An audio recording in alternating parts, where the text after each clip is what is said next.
Olá, gente, bem-vindo ao canal. Mais um vídeo sobre o Sermão da Montanha. O Sermão da Montanha é, na verdade, a carta de princípios do Reino de Deus. É uma espécie também de código de ética. Como eu devo agir comigo mesmo e com as outras pessoas que me rodeiam para que eu possa realmente ser um cristão. Bem-aventurados os que têm fome e sede de justiça, porque eles serão satisfeitos. Essa é a quarta bem-aventurança. A primeira é aquela que trata da humildade do ser humano, quando ele precisa, antes de tudo, antes de começar a carreira cristã, ele precisa compreender a sua insuficiência, ele precisa entender que ele mesmo é um nada. Nós não temos condições de angariarmos justiça própria. Nós dependemos da justiça de Deus. Depois ele chora. Bem-aventurados os que choram, porque serão consolados. Esse choro é um choro de arrependimento, é um choro de tristeza pelo pecado, é também um choro pelas condições da sociedade em que vive, pela apostasia de uma nação. Depois surge o primeiro degrau, o cristão alcança o primeiro degrau, onde ele é reconhecido por outras pessoas. Já se vê exteriormente alguma coisa que está acontecendo ali dentro da mente e do coração dessa pessoa. A mansidão. Bem-aventurados os mansos, porque eles herdarão a terra. Mas agora, este quarto degrau, aquele que tem fome e sede de justiça, é para aquele que agora está, o cristão que agora está em ação. Ele não só está mais na convicção de que necessita da salvação, porque não tem justiça própria, ele agora já não está mais naquela fase do arrependimento, do choro, ele já é um homem manso que decide suas tensões nesse mundo de uma forma diferente, mas agora ele tem fome e sede de justiça. Essa questão da justiça, no Sermão do Monte, Jesus vai se referir a ela em outras oportunidades. Mas a que mais me chama a atenção aqui é em São Mateus, no capítulo 5, versículo 20, quando Jesus diz o seguinte: porque vos digo que se a vossa justiça não exceder em muito a dos escribas e fariseus, jamais entrareis no reino dos céus. Escribas e fariseus eram daqueles judeus importantes. Os fariseus eram um partido político, por assim dizer, dentro de Israel nos tempos de Jesus, que se originou lá nos séculos anteriores, naquela rebelião de Judas Macabeu, quando eles estavam lutando pelas condições de independência do povo, pelo respeito à sua religião. E eles haviam concebido a ideia de que tudo que vinha acontecendo de ruim, desde os séculos passados, no tempo de Nabucodonosor, do profeta Daniel, até os dias atuais em que viviam, que era pelo abandono, pela apostasia da nação. Então os fariseus eram aqueles homens rígidos, cumpridores da lei. E os escribas, aqueles que ensinavam a lei, aqueles que conheciam o texto sagrado. Essas pessoas eram profundamente religiosas, não há dúvida disso. Mas o que Jesus está chamando a atenção aqui é para o fato de que, se a pessoa é uma mera pessoa muito religiosa, cumpridora de todos os seus deveres religiosos, como eram fariseus e escribas, que aos olhos de todos eram pessoas sem nenhum defeito, que Jesus está dizendo assim: olha, isso não basta, é diferente.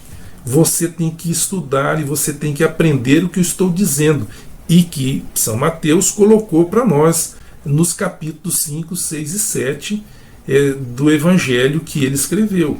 É necessário que a justiça de vocês exceda em muito a desses grandes religiosos, escribas e fariseus.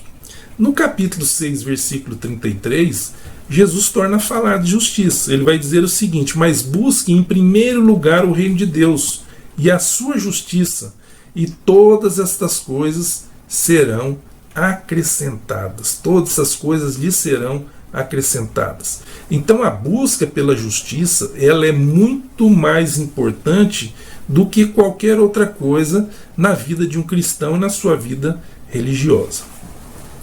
É interessante aqui que Jesus inicia a sua bem-aventurança dizendo: bem-aventurados os que têm fome e sede de justiça.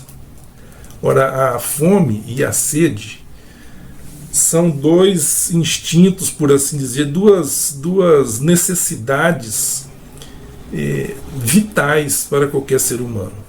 Nós temos muitas necessidades, mas a fome e a sede é algo que nós temos sem que nós queiramos. E até se nós queremos o contrário, olha, eu não vou comer e não vou beber, ela está ali presente, gerando uma angústia, uma necessidade que tem que ser satisfeita. Ninguém vive sem comer e sem beber. Nenhum morto tem fome ou sede.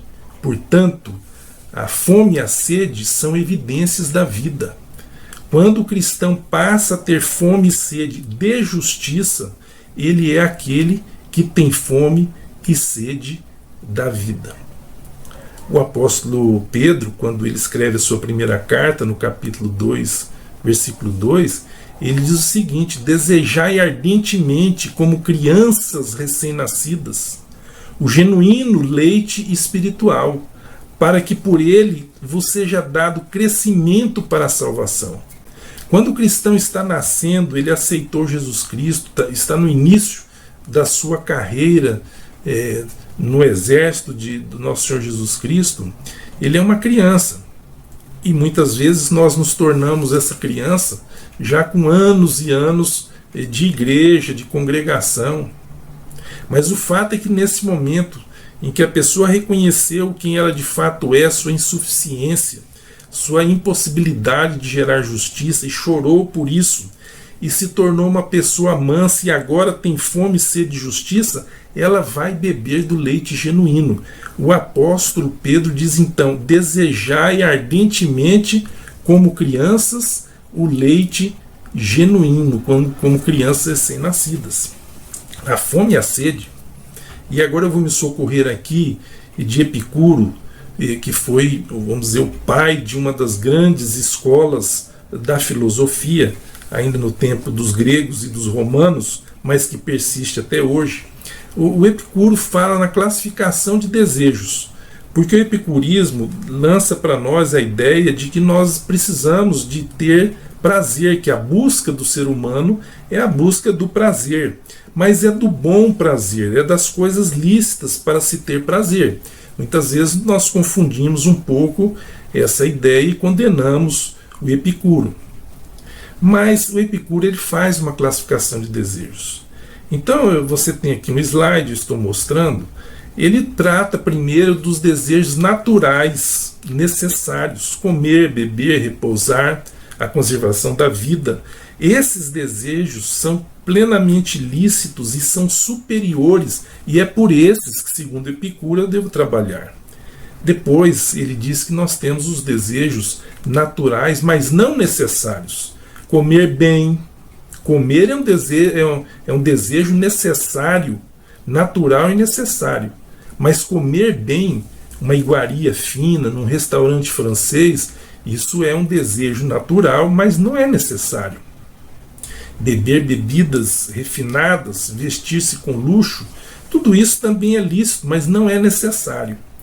E finalmente, o que é condenável são os prazeres, os desejos não naturais e não necessários, que é citado aqui a obtenção de riquezas, de poder e honra.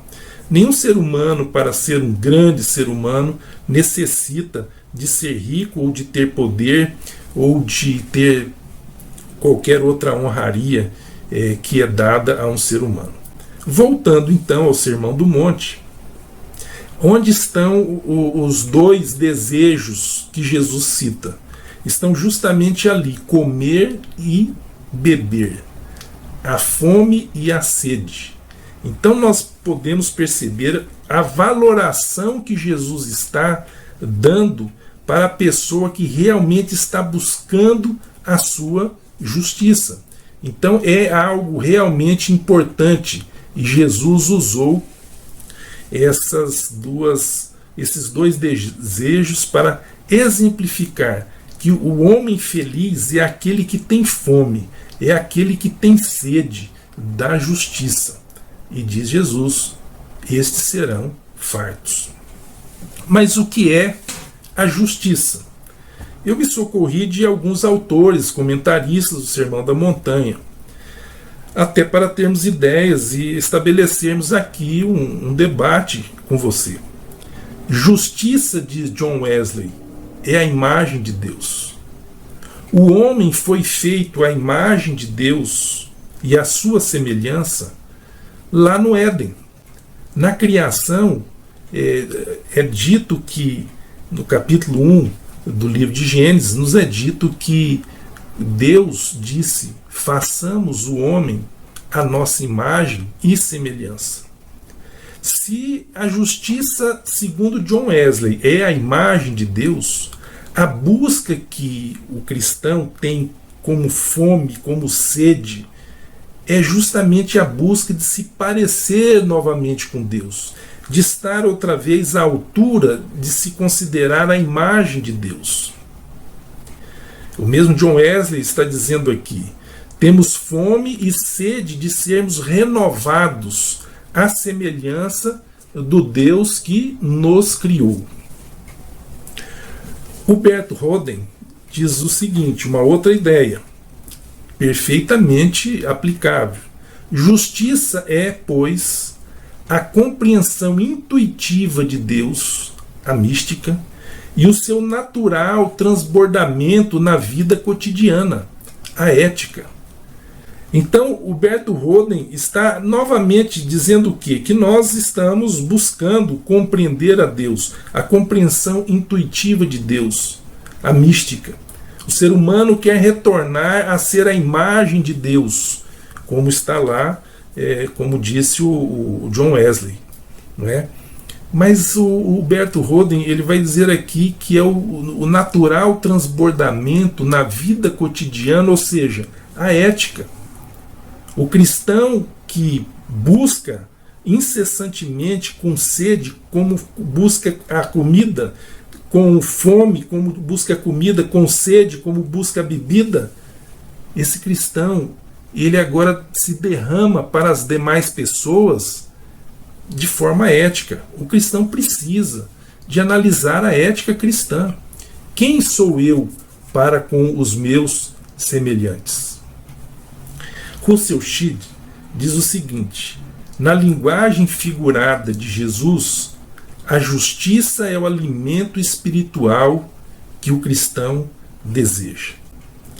Santo Agostinho, o Agostinho de Hipona, um dos doutores da igreja, ele disse que Jesus designa aqui aqueles que procuram com empenho o verdadeiro e imutável bem. Essa é então a ideia da busca pela justiça. Muitos cristãos hoje, eles estão de alguma forma, é com tristeza que eu digo isso, buscando ser quase xerifes do mundo, impor as suas ideias, impor o seu modo de vida. E alguns justificam: olha, o cristão tem que desejar a justiça, o cristão é alguém que condena a pena de morte. Eu tenho muitas reservas em relação a essa intransigência, a esse dogmatismo, a essa forma de pensar dura em relação àqueles que não estão vivendo de acordo com a justiça que o cristão busca. Na verdade, essa bem-aventurança não nos coloca na condição, Jesus não nos colocou na condição de xerifes do mundo, mas essa é uma situação pessoal. A busca pela justiça é pessoal. é para mim, é para que eu me transforme, é para que eu passe a ter novamente a imagem de Deus.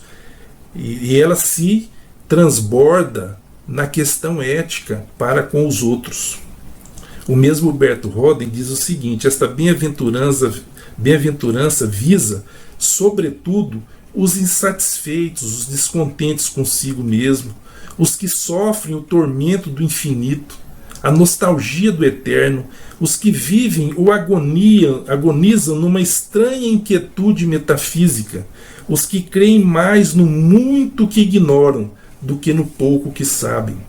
O cristão, segundo Humberto Roden, então, é aquele que ele está buscando algo muito além do que a maioria da humanidade busca e vê. Ele está descontente consigo mesmo. Ele tem uma busca do infinito. Ele tem uma nostalgia de Deus.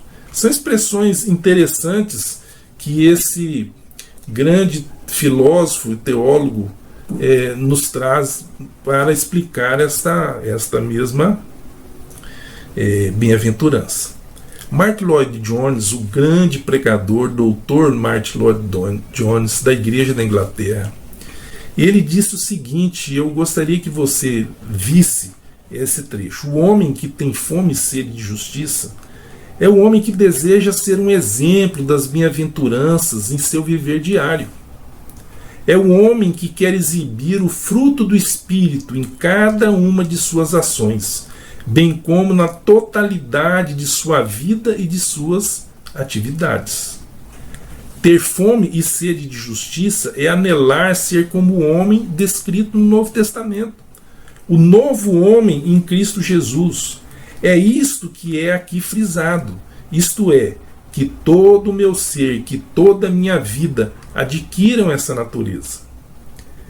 E posso ainda ir um pouco mais adiante, diz o Martyn Lloyd-Jones.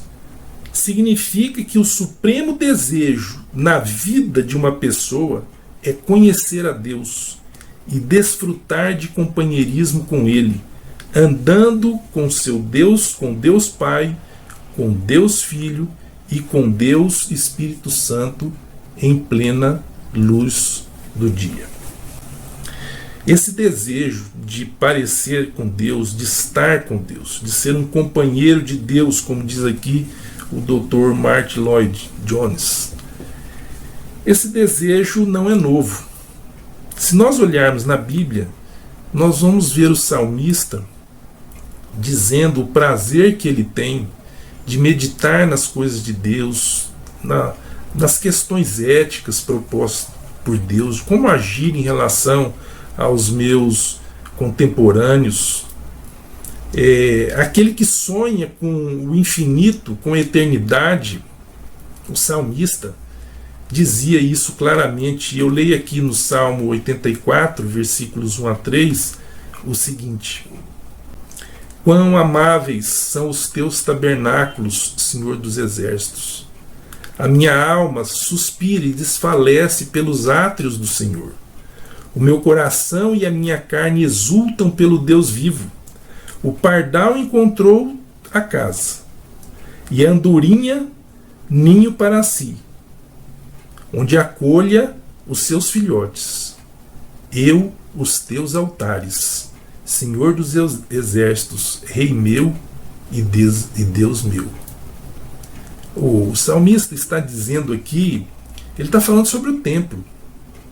Ele está falando sobre o tabernáculo de Deus com os homens, que era onde qualquer judeu que ali fosse poderia estar presente, estar em contato com Deus. É ali que ele via a beleza da glória de Deus. Era naqueles símbolos do santuário que ele podia perceber a obra salvífica de Deus. Era ali que ele corria para os braços de Deus, que via aquele cordeiro morrendo para que os seus pecados fossem perdoados. E que João Batista disse sobre esse ambiente: eis o Cordeiro de Deus que tira o pecado do mundo. O salmista então está nos dizendo aqui que ele acha que o estar na presença de Deus, nos tabernáculos de Deus, é uma coisa amável. Ele diz que a alma dele suspira pelos átrios do Senhor, por estar naquele ambiente, por sair deste mundo em que nós estamos vivendo de injustiça, esse mundo tenebroso, onde nós, somente pelo poder do Espírito Santo, temos condições de vencer as nossas fraquezas, os nossos pecados, a nossa má índole. Só nos átrios de Deus, só quando estamos na presença de Deus, nós conseguimos vencer isso que nós somos. E isso que nós reconhecemos que somos lá na primeira bem-aventurança. É nos átrios de Deus, é na presença de Deus. No Salmo 92, versículos 12 a 15, há uma outra passagem que eu reputo maravilhosa, eu gosto demais. E está tratando da pessoa justa, aquele homem que busca a Deus, que está na presença de Deus. Ele diz: o justo florescerá como a palmeira, crescerá como o cedro do Líbano. Plantados na casa do Senhor, florescerão nos átrios do nosso Deus. Na velhice ainda darão frutos, serão cheios de seiva e de verdor, para anunciar que o Senhor é reto. Ele é a minha rocha, e nele não há injustiça. Aqui o salmista, poeticamente, porque os salmos são poemas maravilhosos, ele está mostrando já na sua experiência como é bom buscar a Deus e estar na sua justiça.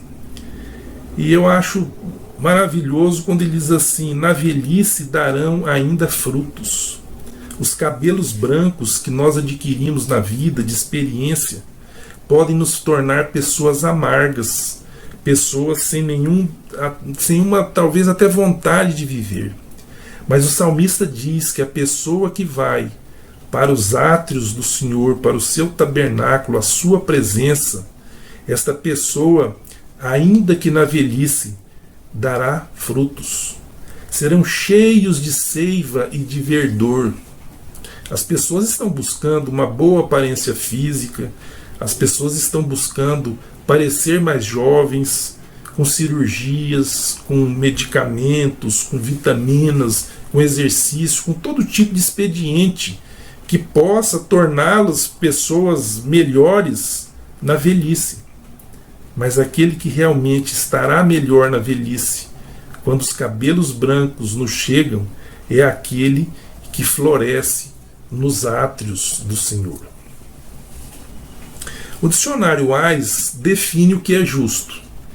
Ele diz que justo é aquele perfeitamente adequado na medida certa. É uma das definições. Há outras definições, mesmo dentro do dicionário Wise. Nós precisamos ser pessoas íntegras.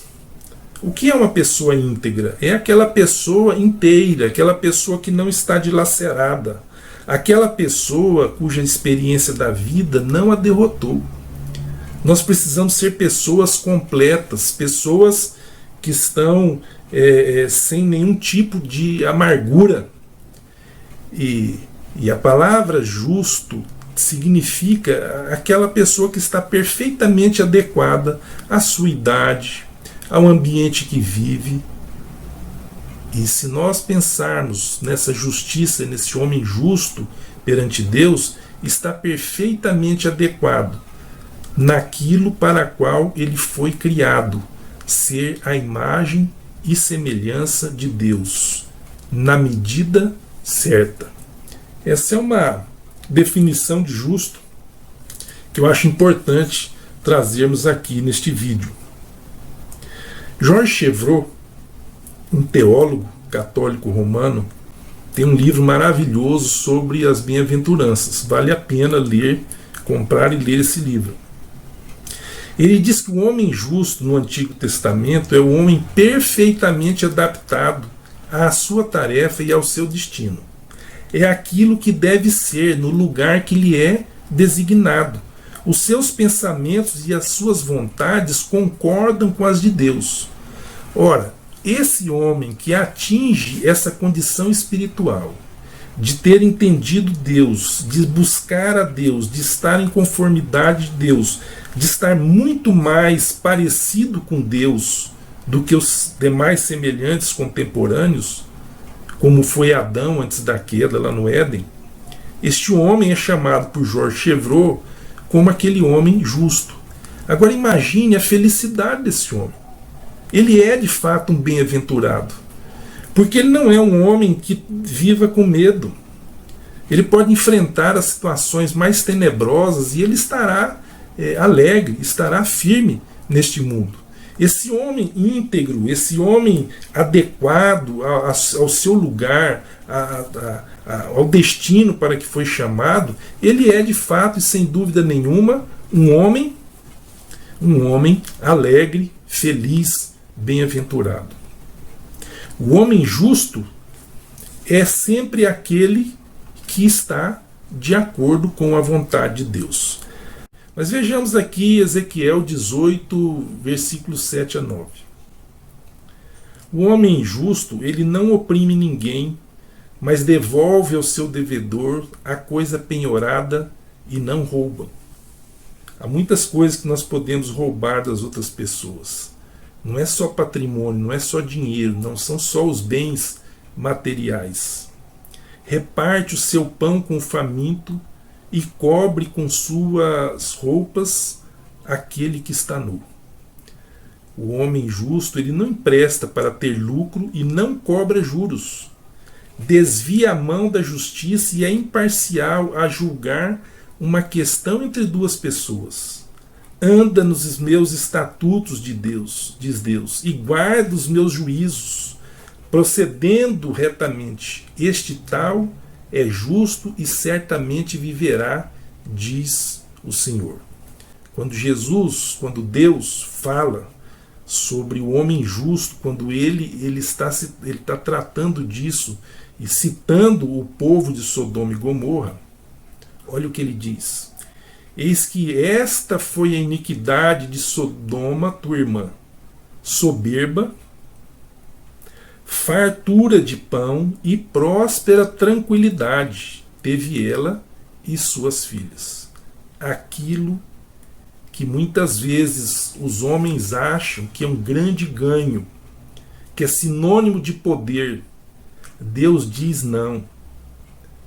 O homem que tem fome e sede de justiça, ele está procurando um poder muito maior do que esse poder terreno. Ele está buscando riquezas muito maiores do que qualquer ser humano possa angariar nesta terra. Mas, quando o ser humano se esquece de ter fome e sede de justiça, e ele busca o poder, busca o dinheiro, busca a fama nesse mundo, ele vai cometer o mesmo erro que o povo de Sodoma cometeu. Soberba, fartura de pão e próspera tranquilidade. E Sodoma, por isso, Deus fala aqui, nunca amparou o pobre e o necessitado. Esse foi o pecado de Sodoma. Riqueza e desprezo pelo pobre. O resto que a gente ouve falar e que vê, que o texto bíblico fala, é consequência. O problema deles era o fato de que eles não buscavam ser justos, eles não buscavam a justiça de Deus. Eles não tinham fome e nem sede da justiça de Deus. Eles simplesmente estavam em tranquilidade pela prosperidade e se danando para a pobreza, para os necessitados, para as viúvas, para o estrangeiro, para os desamparados. Deus há de cobrar de cada um de nós todos os momentos da vida em que nós vivemos contra ou nós vivemos displicentemente passando por alto a pobreza. Isso é um fato. Aquilo que passou na nossa vida pode ser perdoado e é perdoado. Mas se nós passamos a buscar a justiça de Deus como quem tem fome e sede, nós não fecharemos mais os olhos para aqueles que estão passando necessidades. Foram arrogantes e fizeram abominações diante de mim. pelo que vendo isto, as removi dali. Mas o mesmo George Chevreul, ele vai dizer o seguinte: a justiça dos cristãos ultrapassará dos israelitas de outrora. O Evangelho completou e aperfeiçoou a lei antiga. Jesus Cristo quis criar uma nova raça de homens completos, acabados. Aí entra o Sermão da Montanha. É um ideal muito mais alto do que foi proposto para os israelitas no Velho Testamento. É nesse momento que o homem e a mulher cristãos, que eles estão com sede e fome de justiça, eles são alavancados para uma situação muito superior a todos aqueles crentes que viveram no período do Velho Testamento. Os princípios éticos. Nós somos chamados a termos princípios éticos não só de forma objetiva, mas subjetivamente também. Quando um homem olha para uma mulher com pensamentos impuros, já adulterou com ela. O adultério subjetivo. Jesus está chamando a atenção no Sermão do Monte para o fato de que vale muito não só o que fazemos, mas também o que pensamos, o que imaginamos. E cada um de nós, eu sei, e você sabe também, a dificuldade que tem sido para todos nós termos bons pensamentos, estarmos com os olhos voltados para Deus nos dias de hoje. Quando a mídia, a televisão, todos os locais, eu sou simplesmente chamado para ambicionar aquilo que não é justiça de Deus. Em outras palavras, essa bem-aventurança é a busca pela santidade. A santidade não é a ausência de pecado num mundo de pecado. Deus não pediria isso. Mas a santidade é aquele momento em que eu digo: eu vou ter fome e sede de justiça. O Espírito Santo vai colocar e coloca isso na nossa mente. E a partir daí surge um processo. E ano após ano, nós com fome e sede de justiça, vamos nos tornando mais e mais a imagem e semelhança de Deus. Pois bem, encerrando aqui, o que nós precisamos perceber é que o Espírito Santo pode colocar em nós aquilo que Jesus nos deu a deixa, nos explicou. Olha, é por aqui. Ele diz, São João capítulo 6:35, eu sou o pão da vida, quem vem a mim jamais terá fome, e quem crê em mim jamais terá sede. Nós só acertamos a nossa busca, nós só calibramos os nossos desejos para que sejam desejos naturais e necessários quando nós estamos buscando conhecer Jesus Cristo através dos Evangelhos, conhecer a Palavra de Deus sob orientação do Espírito Santo. E nós precisamos pedir essa fome, essa sede, essa vontade intransponível, porque um homem com fome ou com sede, ele é capaz das maiores aventuras para suprir essa necessidade. E é esse o convite que eu te faço hoje nesse vídeo, que nós possamos ter esse desejo, essa fome, essa sede pela justiça de Deus, para que sejamos realmente transformados. O salmista no Salmo 42, versículo 1 e 2, ele nos diz o seguinte: como suspira a corça pelas correntes das águas, assim por ti, ó Deus, suspira a minha alma. A minha alma tem sede de Deus, do Deus vivo. Quando irei e me verei perante a face de Deus? Hoje. É hoje o dia de buscar a Deus como quem tem fome e sede de justiça. Eu agradeço você ter chegado até aqui nesse vídeo, um vídeo longo. E se você achou então que foi bom, a boa mensagem trazida, compartilhe esse vídeo com outras pessoas. E se você quer acompanhar esse trabalho que eu venho desenvolvendo aqui no YouTube, se inscreva no canal. Eu quero deixar para você um abraço a certeza de que o caminho da felicidade está no conhecimento da palavra de Deus, e o índice do conhecimento da palavra de Deus está justamente no Sermão do Monte, nas bem-aventuranças. Um abraço.